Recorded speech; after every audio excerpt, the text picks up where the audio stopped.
Good day, everyone. My name is Ajah. I was born and raised here in Lagos State, Nigeria. I'm an architect by profession. I have designed and built a number of houses for individuals here in Lagos State, Nigeria. So I'm very much aware of what is required to carry out a development here in Lagos State, Nigeria. Due to my hard work over the years, I was able to procure a landed property within the Okun Ajah community here in Lagos State, Nigeria.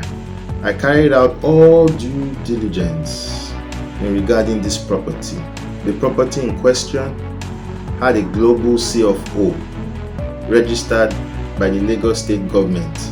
I went on to acquire a governor's consent in regards to this property from the Lagos State government. I carried out all due diligence in regards all the attributes concerning this land, and within the Lagos State layout, it was stated that the land was safe from the coastal road. This land in question is 2,100 square meters, which I designed a mini development for residential use. I was very much aware of a coastal road gazetted area which was opposite this land in question, and I was also very much aware of the coastal road alignment which allows the federal government 250 meters from the coast, the Atlantic coast. Following the announcement on the commencement of construction of the coastal road by the Ministry of Works and the minister himself, Dave Umahi, enforcement was carried out by both the Ministry of Works, the Lagos State government, and high-tech construction company. The initial route, which is the gazetted route for the coastal road, was marked.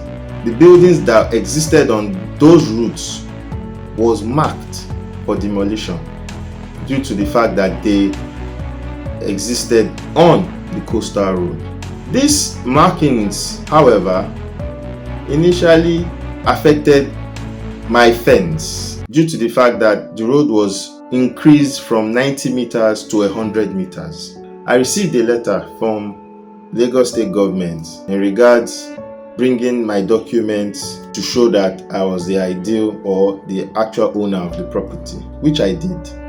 However, after a few weeks, following the enforcement by the Lagos State government, Federal Ministry of Works, and high-tech construction company, the Honorable Minister of Works, Dave Umahi, announced a change from kilometer 13 towards the coastal road alignment, which exists within 250 meters from the coastline. This announcement triggered a stakeholders meeting, and the Federal Ministry of Works, after discovering the effect that this change would have on fiber optic cables coming from Europe into Lagos, Nigeria, they made a public announcement stating categorically that they were returning back to the initial gazetted route.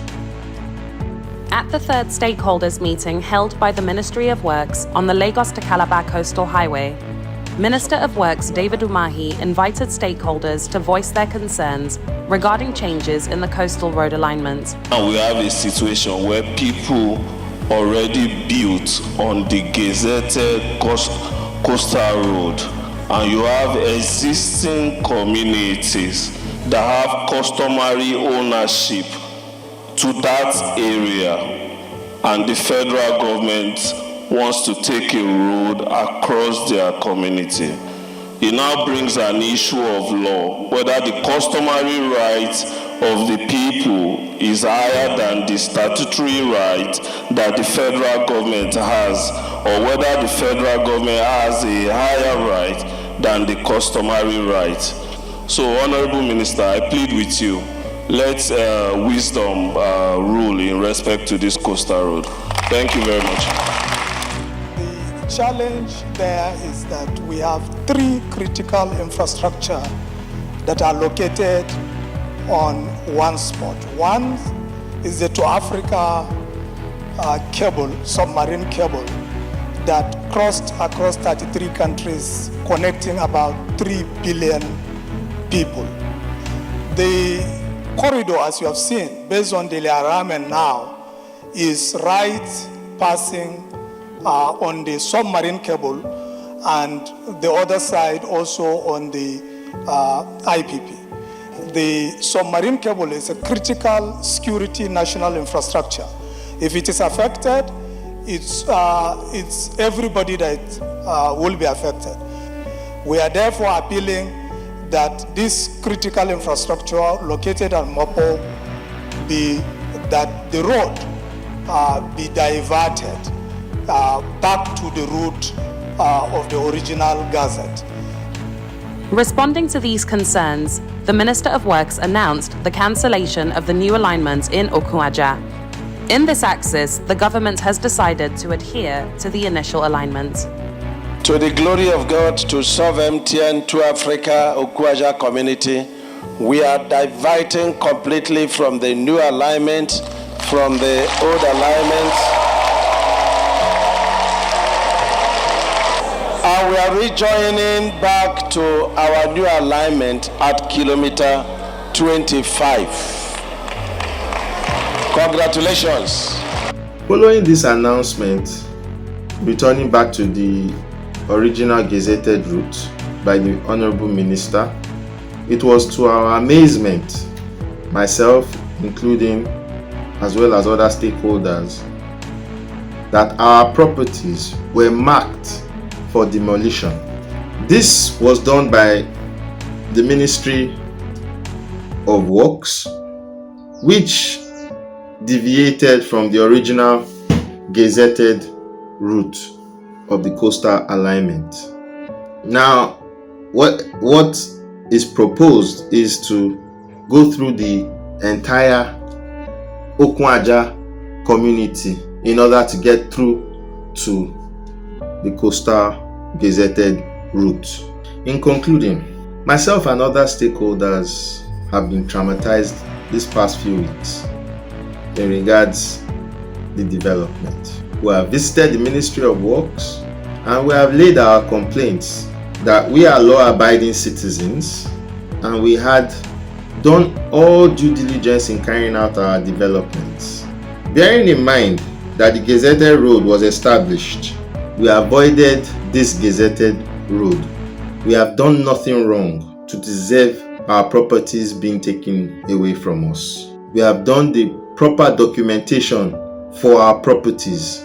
We do not deserve to suffer any consequences in regards this. We have not violated any laws, and we are very much aware that the road in question is still available for the federal government to use. Please, the Honorable Minister should do what is right and stay on the gazetted route which he had agreed on. Coming to leave the gazetted route and passing through our land and properties, it is next to land grabbing. We beg, please, the Lagos State Government, High Tech Construction Company, and the Ministry of Works, please do not affect our properties. We are law-abiding citizens. We have not broken any laws. The land required for the coastal road is there for you to pass. I beg the President of the Federal Republic of Nigeria, President Bola Ahmed Tinubu, please don't let this be an issue of people doing the right things and are the ones paying for people doing the wrong things. Thank you very much.